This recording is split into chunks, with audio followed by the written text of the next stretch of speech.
धन्यवाद पिता परमेश्वर। मेरे जितने भी व्यूअर्स हैं सभी को नमस्ते मेरी तरफ से। और आप लोग पॉजिटिव ऊर्जा लेकर, पॉजिटिव एनर्जी लेकर पिता के रास्ते पर चल रहे हैं, और पिता आप लोगों का सभी प्रॉब्लम, जितना भी जीवन में प्रॉब्लम है, सभी को सॉल्व कर रहे हैं धीरे धीरे करके। उसके लिए धन्यवाद पिता को। और हमारे पिता ऐसे पिता है, जितने भी धन्यवाद दो कम है, ऐसे पिता है हमारे पिता। और मैं पिता के नाम पर 2 लाइन गुनगुनाना चाहती हूँ आज। हाँ, तो क्या फूल चराऊँ मैं, तो क्या फूल चराऊँ मैं प्रभु के चरणों में, कहाँ कैसे क्या उपहार दूँ मैं समझ ना पाऊँ। मुझे बताओ प्यारे प्रभु, क्या पसंद है मेरे प्रभु, कहीं उसे ढूंढ लाऊं तेरे लिए, उसे चुन लाऊं तेरे लिए। बहुत सुंदर है ना। इसको मैं हमेशा गुनगुनाती हूँ, लेकिन आज क्यों भूल गई थोड़ी सी पता नहीं। तो थैंक यू पिता को।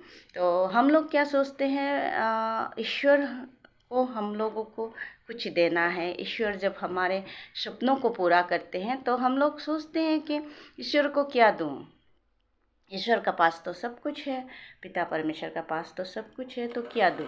तो हम लोग टेंशन में होते हैं ना, ये दूँ वो दूँ, ये करूँ पिता के लिए, वो करूँ। लेकिन पिता को कुछ नहीं चाहिए, पिता को कुछ भी नहीं चाहिए। मन से, आपका सोल से, आपका आत्मा से अगर सही दिल से आप पॉजिटिव एनर्जी, ऊर्जा लेकर आप उसको बुलाएंगे तो आपके पास वो प्रकट हो जाएगा।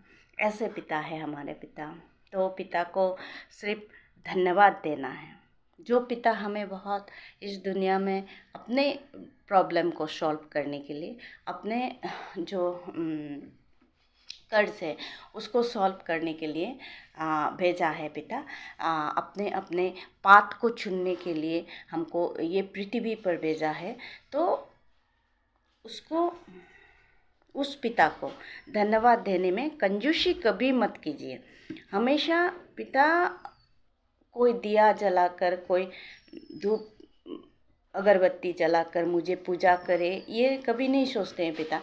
मुझे फूल दे, पानी दे, मंदिर में जाए, मस्जिद में जाए, गुरुद्वारा में जाए, ये सब पिता को ये सबसे पिता को खुश नहीं कर सकते हैं। सिर्फ धन्यवाद से खुश कर सकते हैं। धन्यवाद धन्यवाद धन्यवाद 24 आवर्स में आपको जब भी याद आए, मतलब पिता को धन्यवाद देना है, क्योंकि इस पृथ्वी पर हम लोग आए हैं उसके लिए धन्यवाद। इतने अच्छे हम लोग को सर से पाँव तक सब कुछ हम लोग का जो भी बॉडी पार्ट्स जैसे भी ईश्वर बनाकर हम लोग को इधर भेजे हैं, उसका धन्यवाद। तो धन्यवाद अगर देते रहेंगे तो पिता को कुछ देने के लिए ज़रूरत नहीं। लेकिन हम लोग मनुष्य जाति क्या सोचते हैं, क्या दूँ क्या दूँ क्या ना दूँ, बहुत टेंशन लेते हैं। मैं मंदिर बना दूँ, मैं ये कर दूँ वो कर दूँ, ऐसे करके बहुत सोचते हैं मनुष्य। लेकिन अच्छा लगता है करके भी इसीलिए करते हैं, अपने मन के सेटिस्फाई के लिए। तो वो बात है। तो मेरे प्यारे पिता, मैं और एक बात करना चाहती हूँ, इम्पोर्टेंट बात है। मनुष्य का जीवन में क्या होता है, कभी कभी इतना प्रॉब्लम पड़ जाते हैं किसी मतलब जीवन को चलाने के लिए हम लोगों को लोन लेना पड़ता है, किसी से कर्जा लेना पड़ता है, और किसी से हो जाता है कभी दोस्तों से या ऐसा रुपया पैसा लेना पड़ता है।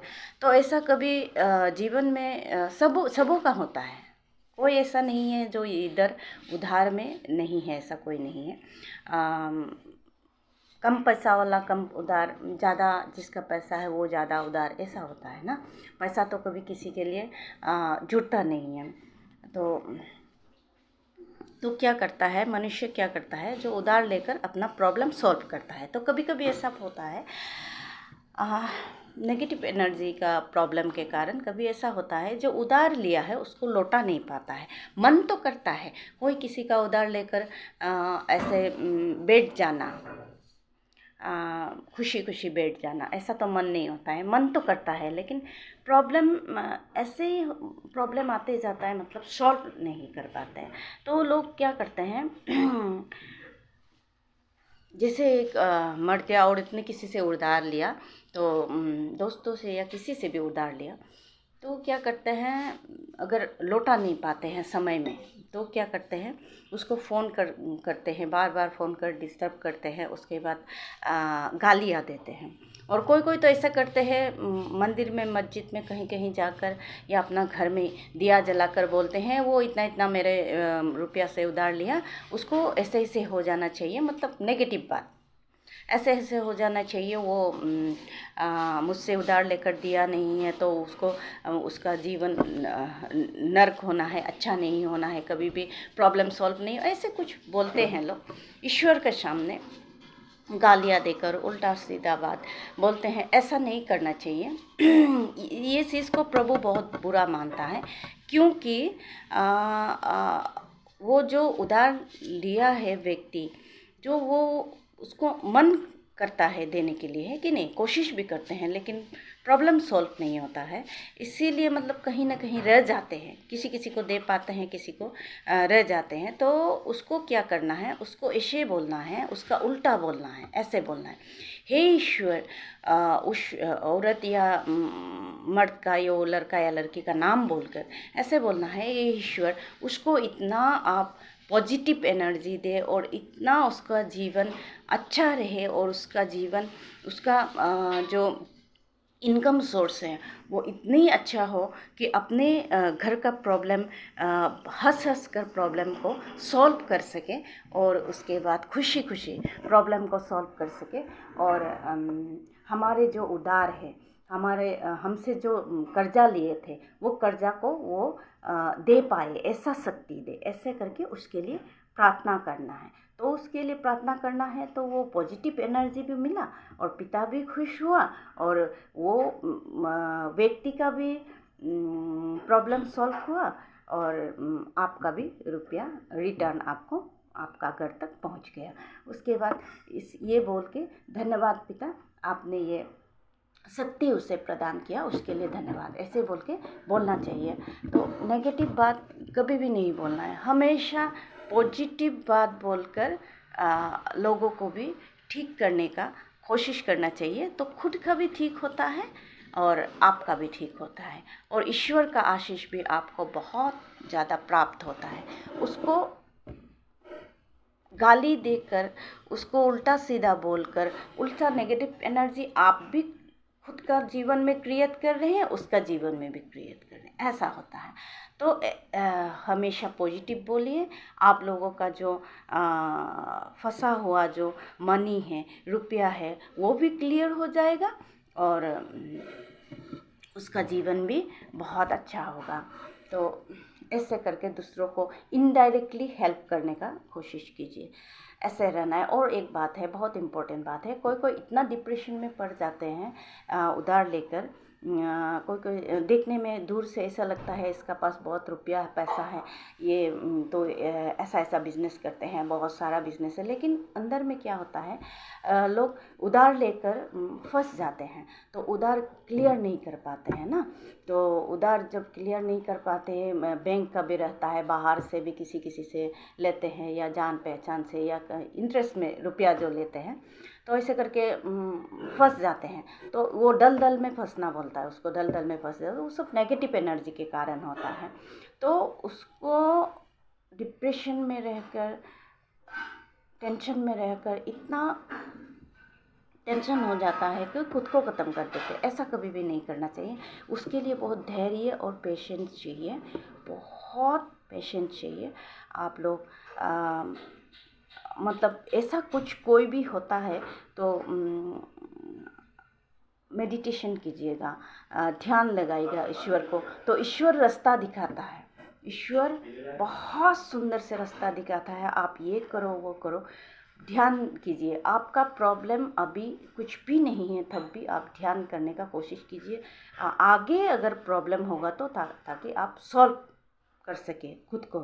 तो एक बार ऐसे हुआ, एक सत्य घटना है। तो एक आदमी ने बहुत ऐसे ही उधार में फंस गया था। तो उसने क्या किया, रास्ता में निकलने से बाहर अगर जाएगा तो ये गाली वो गाली, फ़ोन पर गाली, मतलब टेंशन, इतना टेंशन, डिप्रेशन में पड़ गया, उसका ब्रेन काम नहीं कर रहा था। अगर वो मेडिटेशन करता, अगर वो ईश्वर का चरण में आता, ध्यान लगाता, तो बुद्धि उसको ईश्वर देता। सब प्रॉब्लम का सॉल्यूशन रहता है, लेकिन थोड़ा सा टाइम लगता है। उस टाइम को थोड़ा सा पेशेंट रखकर थोड़ा सा वेट करना चाहिए ईश्वर से बात करके, तब ऐसा कुछ बड़ा घटना होने से रुक जाता है। वो आदमी ने क्या अपना फैमिली मेम्बर को भी छोड़ नहीं पाया, बहुत इतना टेंशन में रह गया। सोचा होगा शायद जे मैं चला जाऊंगा तो मेरा बच्चा लोग, मेरा बीवी प्रॉब्लम में पड़ेगा। तो उसने क्या किया, अपना बच्चा और बीवी को लेकर खुद को भी ख़त्म कर दिया। तो उसमें तो वो तो बहुत बड़ा पाप है।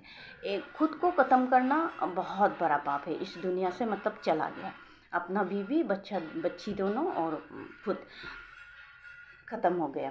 तो खुद को मार डाला, मतलब फैमिली को भी और खुद को भी। तो ये बहुत ख़राब बात है। ये जो मैं अभी बोल रही हूँ, ये बोलना भी मतलब अच्छा नहीं लगता है, फिर भी क्यों बोल रही हूँ। ऐसा कभी भी नहीं करना चाहिए। खुद को ख़त्म करना ही बहुत बड़ा पाप है, उसका साथ फिर 2 लोग 3 लोग ले जाना, वो भी बहुत बड़ा पाप है। तो उसको तो कैसे उद्धार मिलेगा पता नहीं है, लेकिन ऐसा काम कभी भी नहीं करना चाहिए। इसीलिए जीवन में इतना बड़ा बड़ा प्रॉब्लम आता है मनुष्य को ईश्वर सिखाने के लिए प्रॉब्लम देता है। तो उसको सॉल्व करने के लिए एक ही रास्ता है, ध्यान लगाइए, मेडिटेशन कीजिए, ईश्वरी काम कीजिए। तो आपका प्रॉब्लम कैसे कैसे करके कुछ न कुछ तरीक़ा से सॉल्व होगा और घर में शांति होगा। घर में भी जो नेगेटिव एनर्जी के कारण झगड़ा वगैरह होते हैं ना घर का, फैमिली मेम्बर्स का अंदर, वो भी ख़त्म होगा। तो क्या बुरा बात है। तो मेडिटेशन करना, तो मेडिटेशन कीजिए आप लोग, और ऐसे बड़े बड़े प्रॉब्लम जो होते हैं उसको सॉल्व करने का कोशिश कीजिए। मेडिटेशन करें, ईश्वर के पास आइए। ईश्वर के पास आने के लिए आपको नहाना धोकर सुंदर सजकर मंदिर मस्जिद में जाने का ज़रूरत नहीं। आप जहाँ हैं उधर ही ईश्वर एक ही चीज़ ढूंढते हैं, मन साफ हो तो सब कुछ हो जाता है। मन साफ होना है, आपका सोल साफ होना है, सोल साफ होना है, तो ईश्वर को आप ज़रूर पाएंगे। तो स्पिरिचुअल अवेकनिंग क्यों होता है? स्पिरिचुअल अवेकनिंग में वही होता है, ऊपर से तो आपको कुछ दिखाई नहीं देगा, लेकिन मन को साफ करते हैं ईश्वर, आत्मा को साफ करते हैं, आपका सोल को साफ करते हैं। और सोल साफ होगा, सोल साफ होकर पॉजिटिव होकर आप कुछ भी मांगेगा तो ईश्वर जल्दी आपको दे देते हैं। वो चीज़ को लाने के लिए आपको मेडिटेशन करना है, और इतना बड़ा बड़ा जो घटना होता है वो सब होना बंद होगा।